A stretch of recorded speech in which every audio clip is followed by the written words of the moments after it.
because these groups, when they get so big and they have so much money, they can then outcompete like smaller doctor-only groups.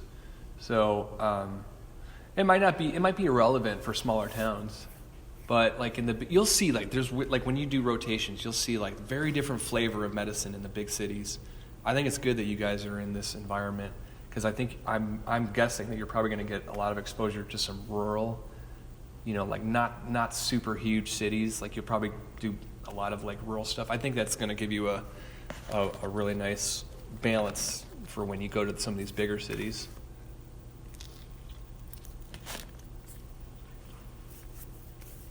I'll let you finish your bite, but I did have a question. I'm curious about if you said you're taking a month vacation. Yeah. You're coming up. So aside from financially being able to afford that, which was an interesting point, but is that, and you also mentioned pushback from the administration at the hospital. I'm just wondering how you've been able to address that, and I'm wondering how you've been able to take this time. Just like little moves over the years, like little moves, like getting, like I developed a lot of confidence after quitting my first anesthesia job and like going abroad, and then I kind of saw like what that was like, and then once I saw that, then I was not going to tolerate a traditional American job with the kind of work hours that's expected. So then when I came back, there's a thing that you can do called locum tenens. So I don't know if you guys have heard of that, but locum tenens means that you basically are just strictly on like a contractor basis only. And locum tenens is a really neat thing that you just completely decide your own schedule, and you can work all over the country. And locum tenens is like Latin for like temporary, like in a location. So I did some locum tenens, and I kind of liked the way that was, where I would do a little, especially when I was like, I wanted to do a lot of these bucket list things, like go climb these mountains. I would work for like a week or two, and then I would take like 3 months off. And when I got that, I mean, who wouldn't do that, right? So when I got the flavor for that, then I realized there's a lot of power that I have that's not, other people are not exercising. And so then when they offered me my appointment at USC to be at Children's Hospital, they said, this is how it is, and it's going to be 6 weeks of vacation and 2 weeks of meetings and this whatever. And I said, I want to come, but I'm just not, I'm going to need more time. And they said that, and the chairman was really cool. He's just like, okay. He's like, well, you could buy more vacation by just taking a salary cut. And so I just take a little bit less money for those weeks. And after having kids now, I took like the family leave time over the last couple of years, and we just were taking like all this extra time because of family leave, which there's a federal right for fathers to take like a certain amount of family leave, and so they can't say anything about it. It's actually a lot better in other countries. Like our maternity leave and family leave is not that great in America. So once I saw how good it was for my family to kind of go and do this Colorado trip, we were doing it, then I just decided, I want to keep doing that. And so I went to my boss and our chairman, and I'm like, I want to move to part-time. So now this year I'm going to go to like 75% and be more like part-time. And I can do that because I've gotten to this point where I have this expertise and I'm very confident. And we can't seem to like find other people that will do pediatric cardiac anesthesia. It's a lot of training. And so I know that because of that, it's like they have to, like the cost of actually losing a doctor when a hospital, it's a huge cost. It's like to actually try to recruit and replace a doctor, it's a big deal. And it's a shame that we hear these stories about like doctors being like fired by and I just think that just really diminishes like a doctor's worth or a self-worth. And I see it the opposite, that we should be able to do, as long as we're doing like a good job, we should kind of be able to do what we think is right. And we shouldn't always have to go along with what the hospital thinks, because they don't practice medicine.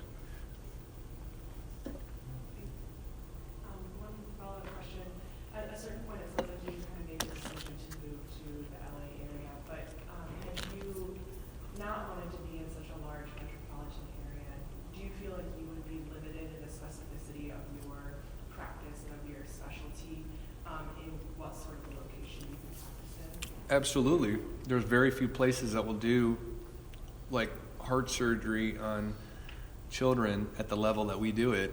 And as much as I want to live in, I would probably rather live in a small town and maybe like live by the beach or something. We just kind of decided that we were going to do LA for a while, and because my wife is a professional singer and an actor, and so that's where she wanted to be. And now we're, I don't know, I think we're getting to a point where we're like, well, maybe we're going to do something different, and I'm not sure what that is. But if we did leave, a major city, I would not be able to do the pediatric cardiac anesthesia, and I think I probably would be okay with that. I just need to know like what it is that I would do, and I might switch over and do like even less than 50%. I've got a bunch of other stuff on my mind. I kind of want to open up my own clinic, and so I've got other things that I think I want to do, and I'm excited about doing sort of like this YouTube thing where I talk a little bit about what we should change in medicine, and I'd like to write a book, and I've been taking writing classes at UCLA.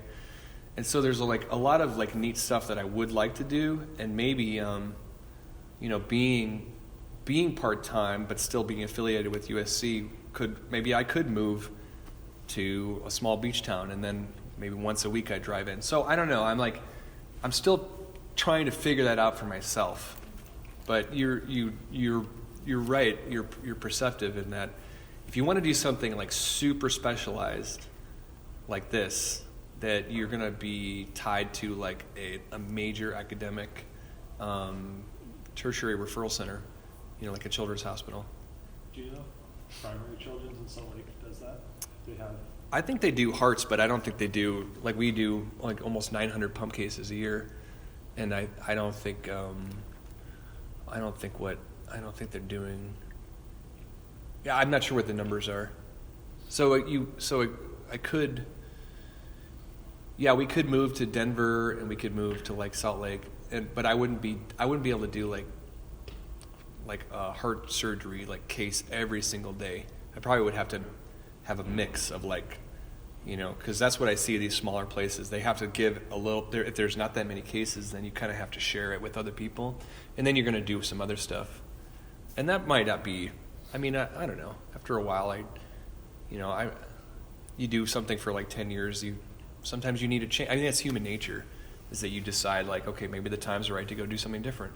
How feasible is it to have like the schedule that you have with something just general anesthesia? I'm sorry, what was that? How feasible is it to have like the perfect week where your schedule? It's really hard. Something that like with just general anesthesia, not specialized. It's really hard. That comes with really fighting for what you want, and it just it doesn't happen overnight. But whatever it is that you do want, whatever specialty, you kind of have to keep fighting for it and like crafting it a little like over time. And I've had 9 different anesthesia jobs, and I've done a lot of stuff out of the country, and so little by little, like if you work your way up to being like something that is super rare and specialized, then you can start to kind of like say like, this is what I do. But if you were like fresh out of residency, and most people fresh out of residency don't even think that they have a choice. They don't even think they can negotiate or anything. They just do what people tell them, and it's no wonder that people are like frustrated then, because they're basically being told what to do, and they haven't had a chance to like, decide what their dream was. And I see that all the time. People are doing, not home for dinner every night with their kids where they should be, and doing all this like working at home, like trying to finish charting at home, like all this stuff, like that shouldn't be like that.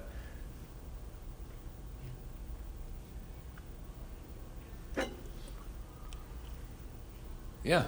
Having gone to one of the more top-tier academic places for a residency, how do you look at some of the more community-based residencies?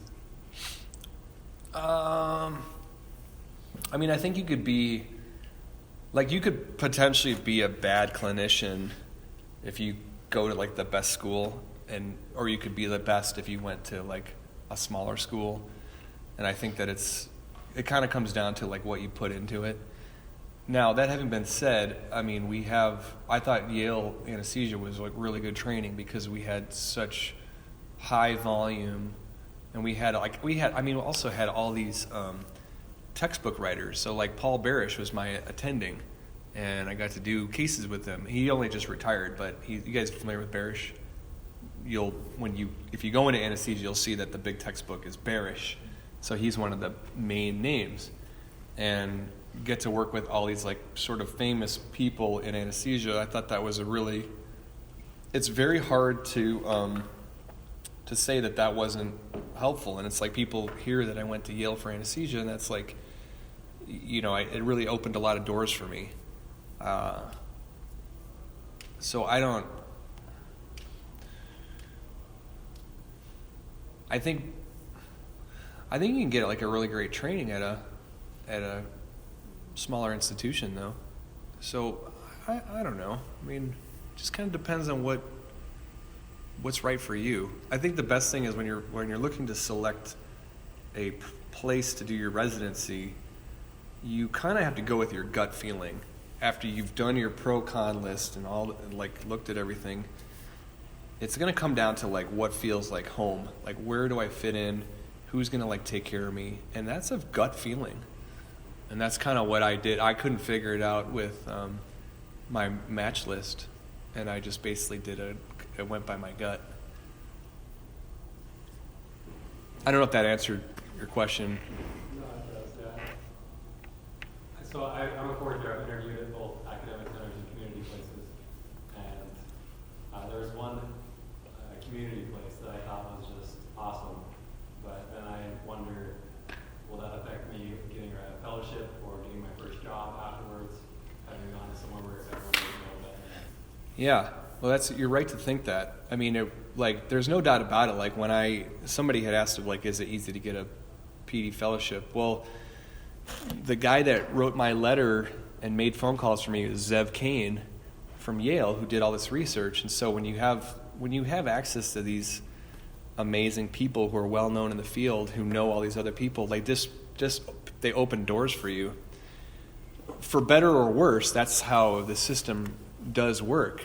And so, and I was asking the same thing. Like when I went to visit one super small program, and I can't remember what it was, but it was, I don't know if it was NYU. I don't know what it was, but it was small in New York City, and they said that they did know, they have an alumni network, and so sometimes getting a job sometimes comes down to getting to maybe like someone knows somebody, but it also is that it's like just because you do your residency somewhere is like that's not the end of your experience.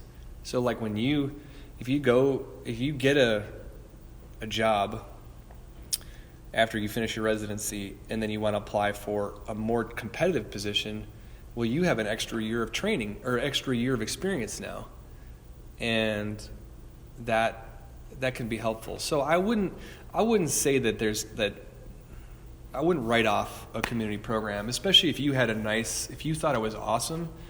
You should don't just dismiss it, because that part of it is you want to go to a place that feels good, where you think it's an awesome place.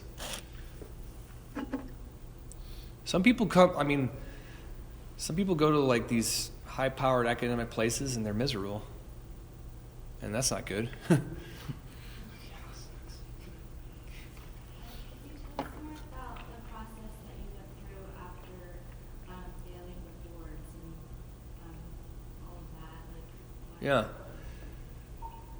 Well, for it kind of was a little bit about trying to understand what was happening in my mind, and I didn't really realize it.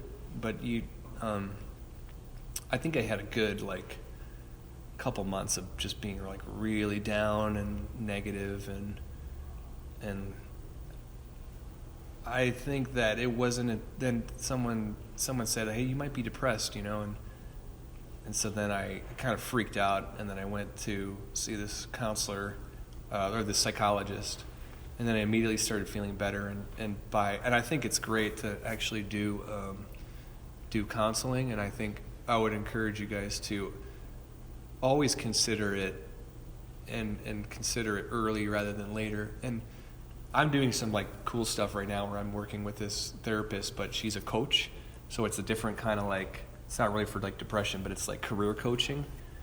And it's really neat to like sit down with someone who's just not going to be biased and can actually just listen to what you have to say about it's difficult with your spouse, because your spouse will always be on your side.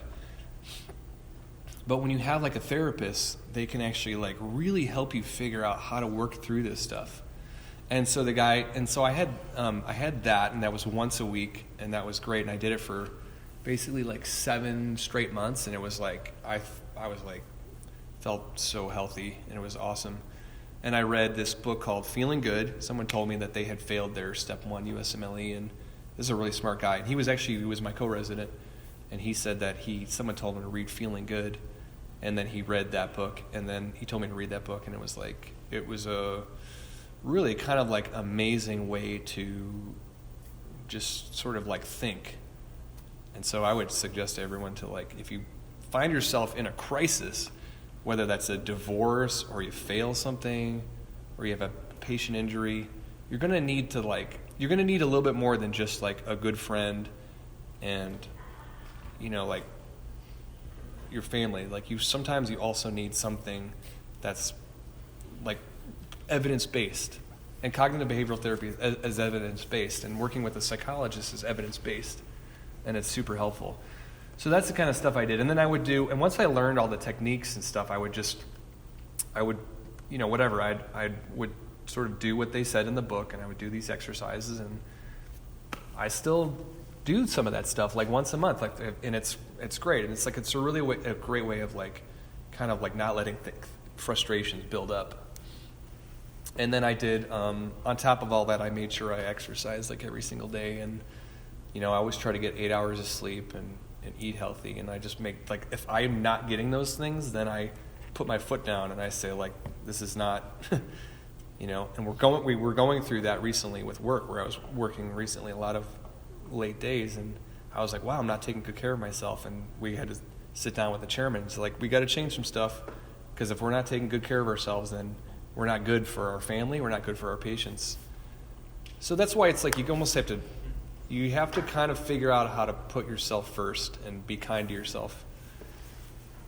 Is there a book that you recommend for like negotiation skills to use? Negotiation? Yeah, it's a book called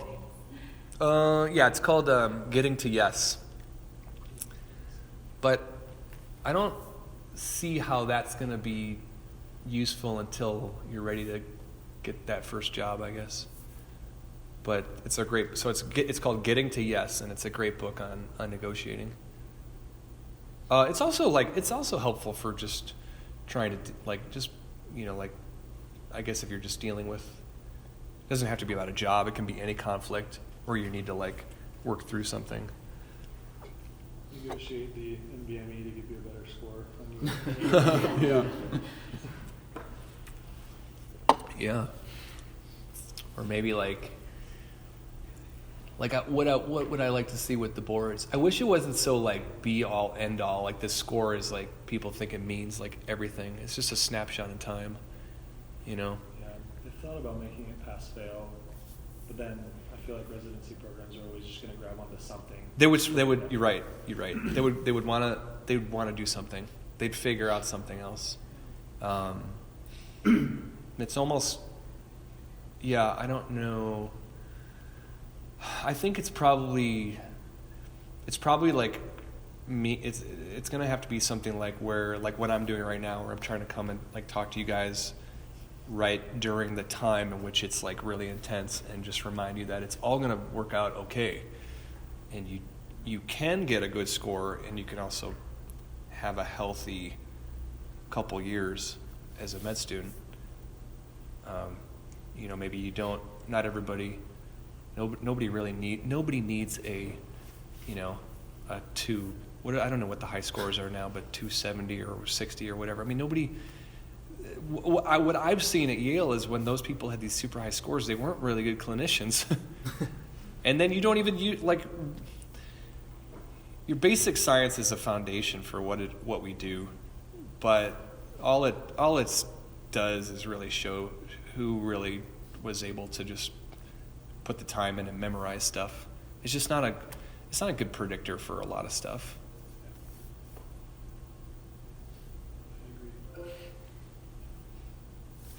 Do you do a lot of research, Bill? Not really. I think I would like it. I did a little bit at Yale because it was really very research heavy there, and everybody was doing something, so it was easy to jump in. And I thought that was really cool when I was there. And I was actually getting my name on some stuff, and there was always someone that you could walk down the hall, and there was always somebody who's they were just I know how to make that happen. And there was a lot of people that had PhDs in math and physics, and that's what's neat about going to a place like Hopkins or Yale, is that if you do want to do some research, they know how to get it done. So I'm not doing any research right now, but I think that I probably would like it.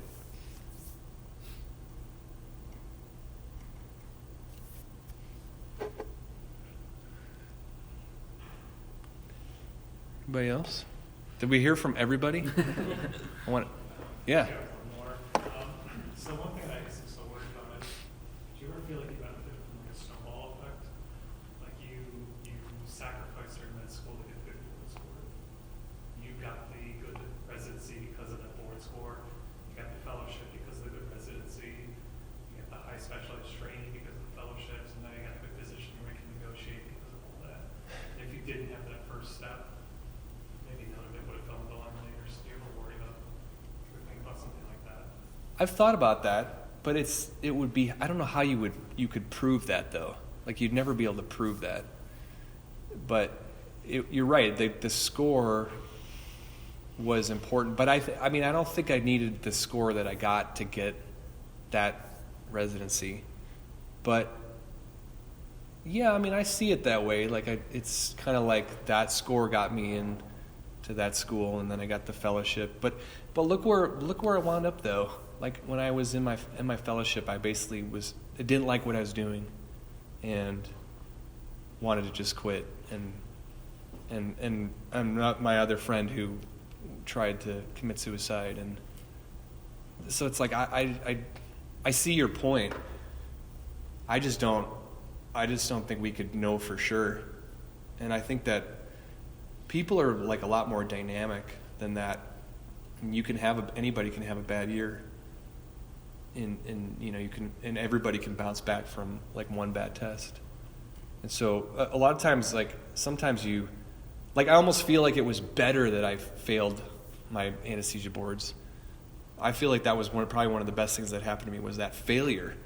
And I've heard other people say that about their USMLE, where that major failure got somehow it changed something. And so that could be a different kind of a snowball effect. Thanks.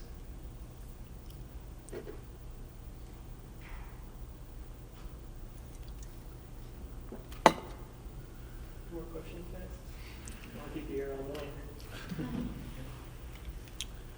Yeah, for a few more minutes. Are you guys how is school right now? Are you having fun at least?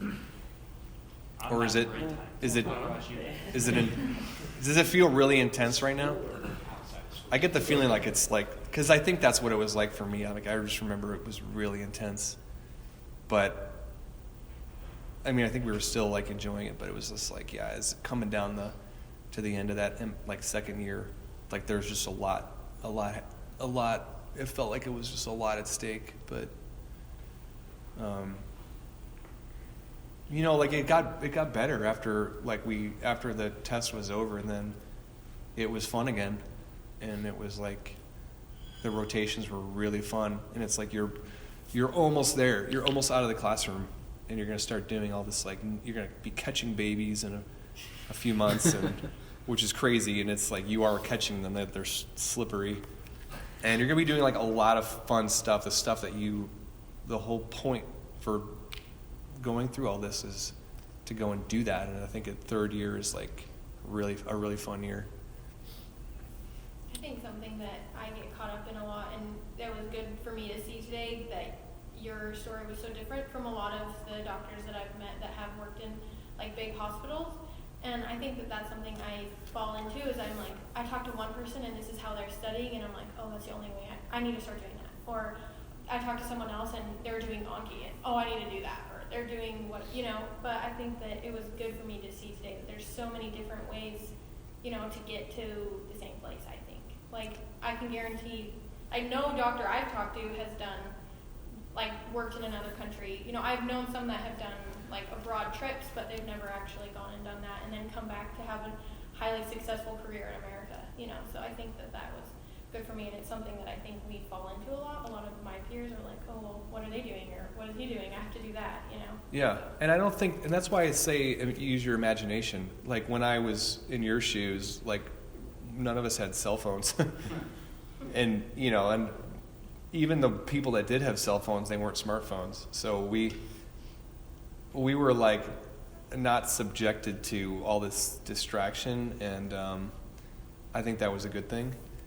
But yeah, there's like a million different possibilities, but like the most interesting possibility is the one where you kind of decide for yourself what works. So I would encourage you to like continue to like meet as many doctors as you can. And then I wish I got a chance to tell you about the orthopedic surgery, but I really thought I was like going to do orthopedic surgery, and then I worked with this one guy, and I don't know, I guess I just didn't like it. And had I gone to a teaching institution with a bunch of residents and been able to meet other orthopedic surgeons, I probably would have had a different experience. But I just had this one experience, and then I was like, I don't want to do that. And that's just not reality. You're going to get, like, I guarantee there's not going to be a lot of anesthesiologists. There's only one me in the world. You're not going to see a lot of people like me that did all this stuff, but you'll probably meet, like, once in a while you'll meet someone who's done Doctors Without Borders, and that might be a different specialty. And so just keep that in mind. Like, when you meet these people, like, just kind of ask them what, if they like it, and pay attention to when people are like really excited about what they do. Because you see, don't just assume that if the person is, I don't know, like if you just think that maybe you're not, either you're seeing something done and it doesn't seem like it works for you, like you almost have to meet a few different people who do things different ways, and then just keep trying stuff. What was it about, like when you said that I'm like not like other doctors, like what was it? Was it the traveling or? Well, I think just like having, one of the doctors I worked with at primaries, he actually didn't know what he wanted to do in his fourth year, so he went and lived in Ecuador or between his third and fourth year or something, and then he came back and applied again and did his fourth year. And so he showed me this, like, he was like, I really don't think you should do that, but he's like, but I'm here. You know what I mean? Because I worked with him before I got into med school, so he was trying to talk me through the whole, like, you're going to get in, like, you're going to be fine, It doesn't always work out like the one person who comes and tells you this is how I did it. He's like, everyone does something different. And so, and then we watched how they had to like hire new doctors and stuff there. So when you said that you just quit your job and went to another country, I think that, like, in my mind, I'm like, oh, I could never do that. Like, before, I'm like, oh, I'm going to get a job and then I'm going to have to do this, this, and this. But then just seeing that, it is your life and you don't have to work if you hate your job. And even though you're a doctor, because people are like, oh, doctors have stability and they're in the same job for whatever, and that you didn't like it, so you just changed it. And I think that's refreshing to hear. Oh yeah, there's nothing feels as good as quitting a job that you don't like. It's like the greatest feeling in the world. But it would be so scary, I think, to go through so much debt and then residency and then get a job and you're like, oh, I hate this, but then you feel like you have to stay because you feel trapped in all the debt or whatever. And I think I've that, not been there. no, you're right though, but people do feel trapped. Yeah. And I think that's why it's good to start just be aware of money stuff right now so that you never get yourself trapped. Yeah. They call it the golden handcuffs. Mhm. And you get yourself, before you know it, you get locked down with a mortgage. And a lot of these people in LA are crazy. Like, you know, houses aren't as expensive in Utah, but in LA, like, we have, you know, all these celebrities and all these people, and it's just like absolutely like ludicrous what people spend so much money on all this stuff, and we feel like what we're doing is crazy, but what we're doing is like way less than other doctors. And that's just because my wife is frugal and she's really smart, and I studied some of this finance stuff after I kind of like, I got into it a little bit late, but I think that I think what this guy did is actually really cool, that he went to Ecuador. And it's like, I almost kind of wish that I did something like that, where he didn't know what he wanted to do, so he slowed it down. And I like that. I think that's cool. I saw the medical students at Yale doing something interesting when they couldn't figure it out, and it had never occurred to me, but they would take a 5th year and they would do like research, and it wasn't looked down upon, I don't think, when they were applying. They just did it. They're like, I'm going to take a 5th year, and you know, now that's more money and more time, but at least it probably could have helped me to maybe slow down. I felt really rushed in my 3rd and 4th year. Like, I just think I would have, like, what they do in Sweden. My mentor was a Swedish guy, and he told me that his son was, when he got through medical school, they let you try things out. And it's almost like that's kind of like what PAs get to do, where you just like try something for a year, you know, and then maybe you keep trying. I like that, and we don't do that here. And so I don't know. But yeah. So anyway, so her story was, or the point is that there's like a million different ways to get to where you want to go. I think you just have to kind of keep thinking about where it is that you want to go.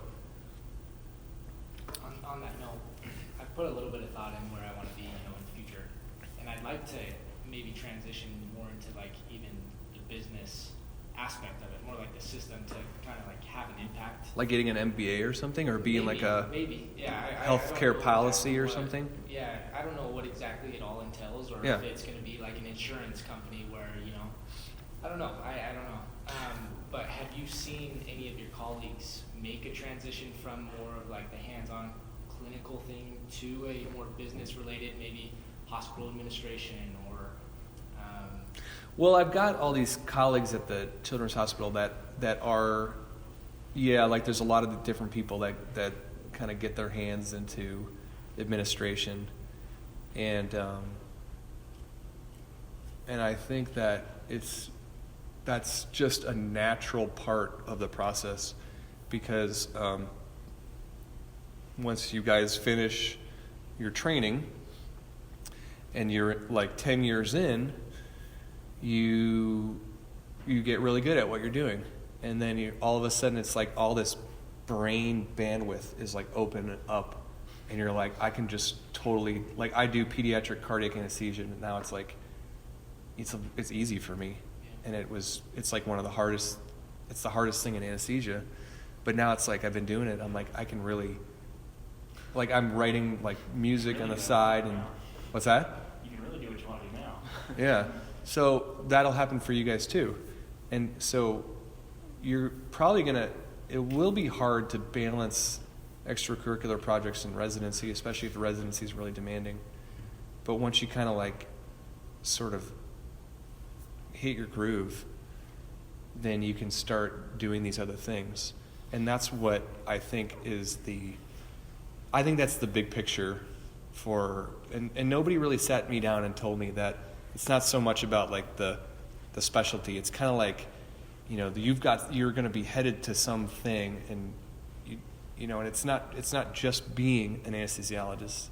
It's not just being like a heart surgeon. It's also like the other little impact that you want to make. And for some people, just being an educator and teaching is enough. And some people want to do more, and they want to, maybe they'll be the CEO of a hospital, or some people will be like the, some I see a lot of people that are doing. I went to this Harvard Writers thing for doctors, and it was really cool. And I see a lot of physicians who are like active on Twitter and really trying to like be the voice of medicine online, and I'm kind of excited about that a little bit, and book writing. And so all of that stuff can happen for you guys. It will just kind of have to be in the sequence that you're ready. I feel like the opportunity will be there. I try to wrap my head around and say this is what I want to do, but I feel like once I am in a position to make the transition, it's going to be completely separate. It's going to be something new that just. Well, that's why everybody needs like a 15-year plan, and nobody develops a 15-year plan, and so the first part of your 15-year plan is really like to complete the training.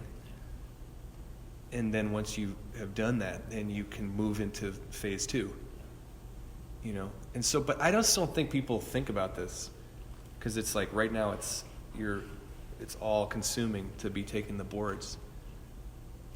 But when you get a break, I don't know. Can you guys take a vacation after you take step 1, or you take a like few weeks? Yeah, we have 3 or 4 weeks. So that's like a neat time to actually like pause and reflect, and you can think like, all right, and think a little bit more about like, and you can, and whatever it is that you do, whether you do anesthesia or what else are you interested in? No idea. Oh, you told me already. Yeah. You liked surgery, you liked anesthesia and ER, right? No, that wasn't me. Oh. Yeah. I've thought a little Somebody bit else. about PM&R. PM&R. Oh, okay. So, and then are you interested in like pain or something? Pain? Okay. I think I saw your. Yeah. And so there's a lot of different ways that you can get to be a pain specialist. You don't have to do anesthesia. You can do PM&R. You can do anesthesia, and then I can't remember if there's another thing that you can do. Neurology. What's that? Neurology. Oh yeah, the neurologist can do. Okay. So, but then the ultimate goal would be like to do pain, and then you'll have like another goal on top of that. But there's like a lot of different routes for you, and there's not really any of them are wrong. You just kind of pick the stuff that's going to work for you, and you just remind yourself that it's like the end game will be doing the pain specialization with an interest in business that you can eventually get into, and it doesn't matter what you can always get into the business of medicine. How's it been being a DO, being highly specialized, just in a very dominant MD? I don't even think about it. I don't even think about it. It was probably more. I thought about it a lot when I was like in your shoes, and I thought, oh man, like people maybe like they're not gonna take me seriously if I'm a DO, and I don't know. That just. Really I can't believe how wrong I was. I wish someone came and just said like that's just silly, because you basically I work with all these people and they just whatever. Your DOs are can practice medicine and surgery in all 50 states, and MDs and DOs are more alike than they're different. And we get to do something really cool, which is like OMT. And I think that I really enjoyed the training that I had, and I think it's really cool to think about I never really focus in on like one thing. I take in the whole person, and it's like the whole mind, body, spirit, and and MDs are doing that a little bit too now. Like they're it's traditional medicine though is still like trying to catch up with this whole mind, body, spirit approach. But I just think this is a non-issue. Yeah. They don't even. It's good to know. I got one of my hospital IDs says MD because they didn't even know what they're and I had to correct them. I'm like, no, you got to change it, and they're just like, what? So I don't know. It's just like that I think it's what I thought was neat for me was that when I was self-conscious and I was worried about being a DO. Now I actually am more excited about it, and it took a while to actually. And I was able to go work for Doctors Without Borders, and I could work in New Zealand and Australia, and so you can kind of it doesn't matter. Yeah.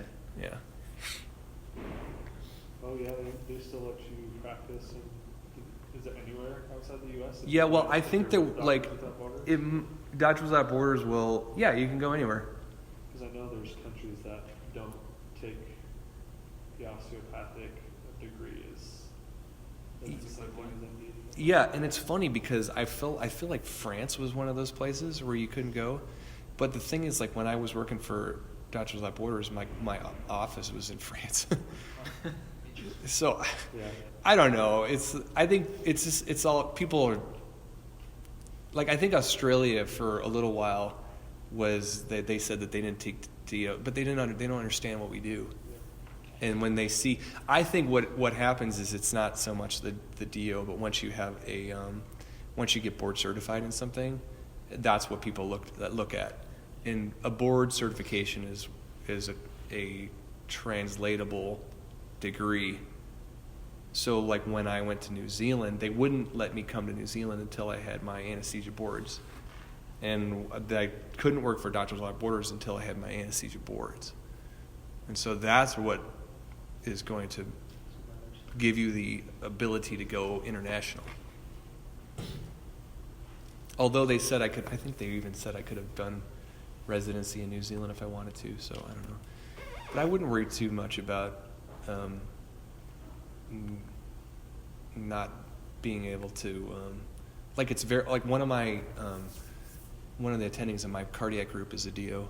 So there's 6 of us, one is a DO, and we've got a bunch of DOs in our anesthesia department, and so yeah, their DOs are all over the place. I feel like the lines are being blurred. So Yeah. As more of us are joining DO schools, it's just going to continue to mix. Yeah, I almost feel like it's almost not fair to the MDs though, because I don't think they're allowed to apply to osteopathic residencies, but we're allowed to go to the MD residencies. We're combining this year though. All changed? Yeah. I think that's, I'm surprised it took them so long. Because it wasn't fair, because we had more residencies to choose from.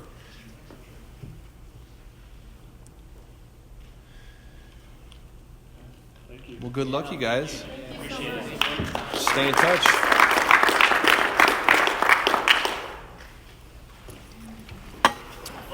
And then back on the, Appreciate it.